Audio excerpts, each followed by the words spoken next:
یہ کہانی ہے لاہور میں رہنے والی ایک 25 سالہ لڑکی سارا کی۔ سارا اپنے گھر میں ایک لوتی بیٹی تھی جو اپنے گھر سے دور لاہور میں اپنی تعلیم مکمل کرنے آئی تھی۔ وہ فلم پروڈکشن کی اسٹوڈنٹ تھی اور انہی وجوہات کی بنا پر وہ اکثر اپنی ٹیم کے ساتھ شوٹنگ پر جایا کرتی تھی۔ یونیورسٹی کی طرف سے ایک پروجیکٹ کا ہیڈ سارا کو بنایا گیا تو وہ اور اس کی ٹیم اس پروجیکٹ کے لیے جگہ پلان کرتے ہیں اور سب کی رائے سننے کے بعد حسن کے مشورے پر اس شوٹ کی لوکیشن اندرون لاہور کی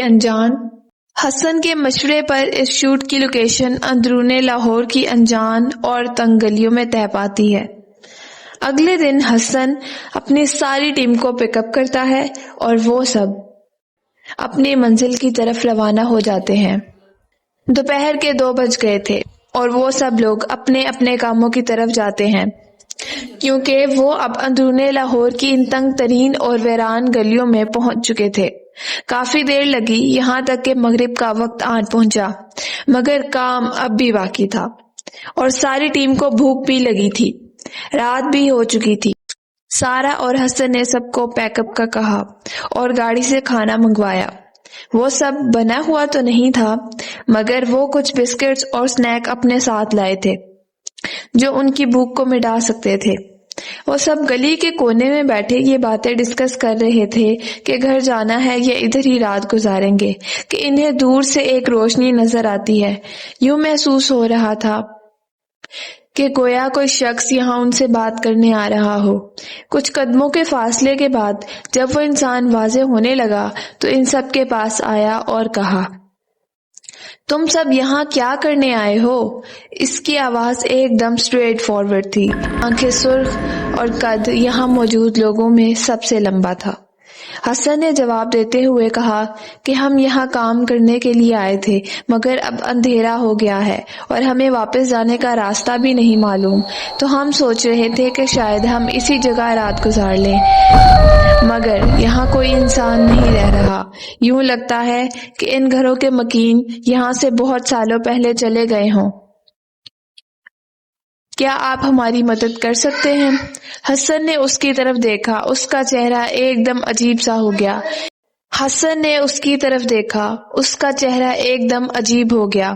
جیسے اسے ہمارا یہاں آنا نہایت ناگوار گزرا ہو۔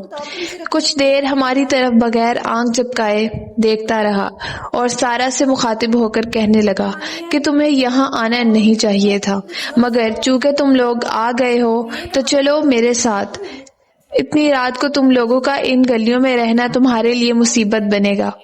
یہ کہہ کر وہ مڑ گیا اور کہا، تو واپس چلے جاؤ یا تو میرے ساتھ چلو تاکہ تم لوگ اس سے محفوظ رہ سکو۔ ہم لوگوں نے ایک دوسرے کی طرف دیکھا اور حسن کے اشارے پر ہم لوگ اپنا سامان اٹھائے اس کے ساتھ چلے گئے۔ اس کے گھر پہنچنے کے بعد اس نے دروازہ بند کر دیا۔ اپنا دروازہ بند کر دیا اور ہم سب سے مخاطب ہو کر کہا کہ تم لوگ 10 بجے تک اس ہال کی تمام کمروں کی لائٹس آن رکھ سکتے ہو، لیکن جیسے ہی 10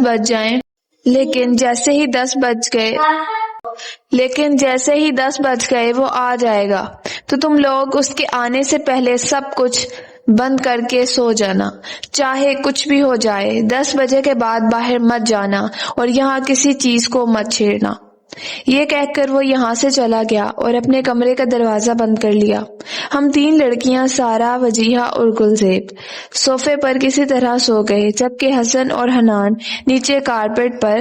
ہم لوگوں نے ساری لائٹس آف کر دی اور سو گئے۔ سارا کو چونکہ بھوک لگ رہی تھی تو وہ اٹھی اور اس نے بیگ سے کولڈ ڈرنک نکالی۔ وہ ابھی کھانا کھا ہی رہی تھی کہ اسے باہر گلزیب کی آواز سنائی دی، سارا یہ دیکھو مجھے وہ مل گیا۔ لیکن ایک منٹ، گلزیب تو میرے ساتھ والے صوفے پر ہی سوئی تھی اور جب میں اٹھی تھی تو وہ یہی تھی، پھر باہر کون ہے؟ اس نے کھڑکی سے باہر جھانکا تو اس نے دیکھا کہ ایک لڑکی جو گلزیب لگ رہی تھی ایک روشنی کا فانوس اٹھائے کھڑی تھی۔ سارا نے اسے آواز دی اور کہا کہ اس آدمی نے منع کیا ہے کہ باہر نہیں جانا، تم کیوں باہر گئی ہو؟ تم نے اس کی بات نہیں سنی؟ کیا تم نے اس کی بات نہیں سنی؟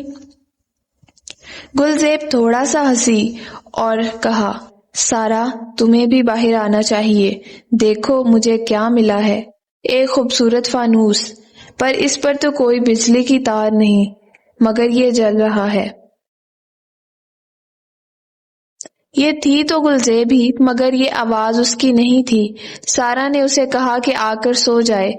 اگر وہ اچھا اتنے نہیں ہے آواز۔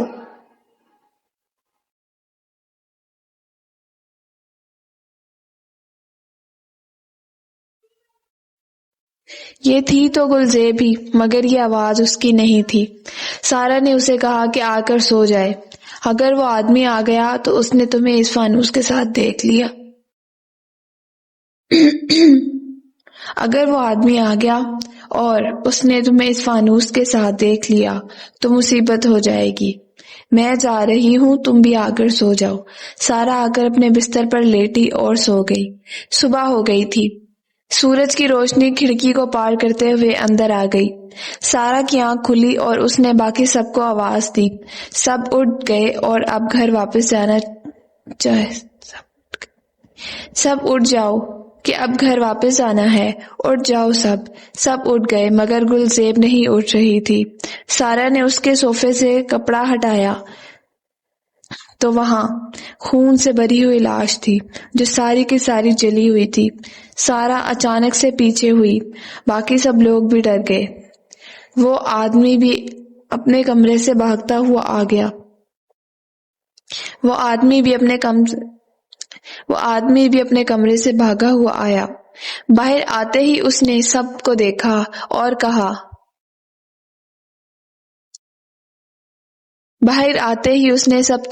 اور کہا، مجھے لگتا ہے کہ یہ باہر چلی گئی تھی، میں نے تم لوگوں کو پہلے ہی منع کیا تھا۔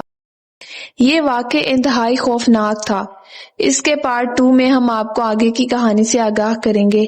تب تک کے لیے ہمیں فالو کر لیں۔